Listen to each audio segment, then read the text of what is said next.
kita bisa beraudiensi dengan Pak Gubernur, dan tentunya ini adalah merupakan kali pertama kami beraudiensi langsung dengan beliau, di mana ada beberapa hal masukan dari Dewan Transportasi Kota Jakarta untuk memperkuat dan mengawal kebijakan-kebijakan transportasi yang ada di Jakarta.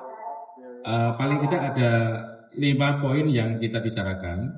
Yang pertama adalah kita melaksanakan atau kita menyampaikan kepada Pak Gubernur apresiasi yang sangat besar karena luncuran daripada Trans Jabodetabek yang kemarin sudah diluncurkan dari mulai Alam Sutra sampai dengan Blok M.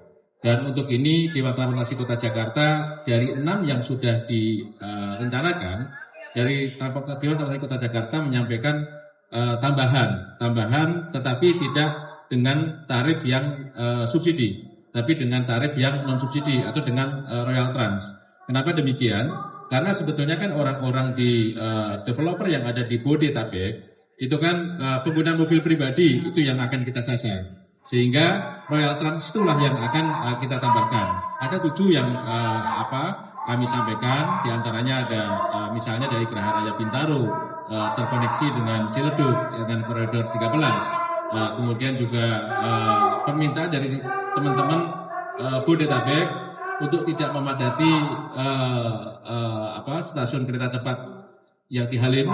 Jadi juga ada permintaan katakanlah dari Grand Wisata Bekasi, dari Sumarekon Bekasi menuju ke KCJB stasiun Halim, sehingga mereka mau naik kereta cepat nggak harus menggunakan kendaraan pribadi. Itu yang pertama.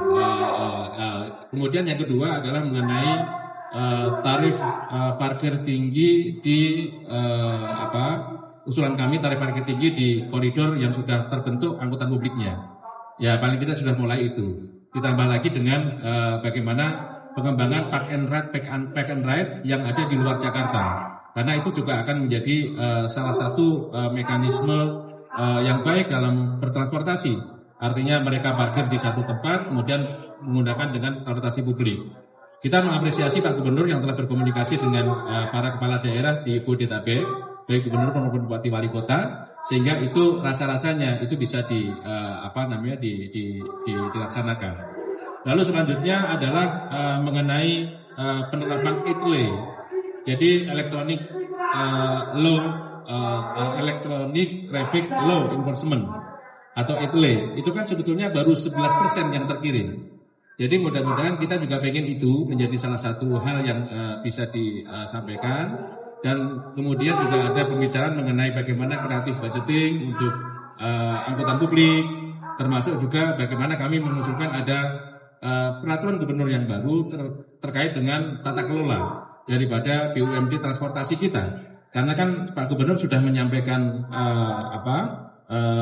programnya, bagaimana transportasi kita ini tidak hanya menjangkau Jakarta tapi juga wilayah Jabodetabek. Nah, oleh karena itu kan itu perlu satu tata kelola yang baik lah, sehingga nanti ada mekanisme kerjasama dengan daerah, termasuk juga bagaimana tadi Pak Gubernur juga menyampaikan arahan bagaimana Jaklingko atau Mikrotrans ini juga bisa menjadi feeder yang ada di Bodetabek. Saya pikir itu kira-kira poin-poin yang ada dibicarakan dengan Pak Gubernur.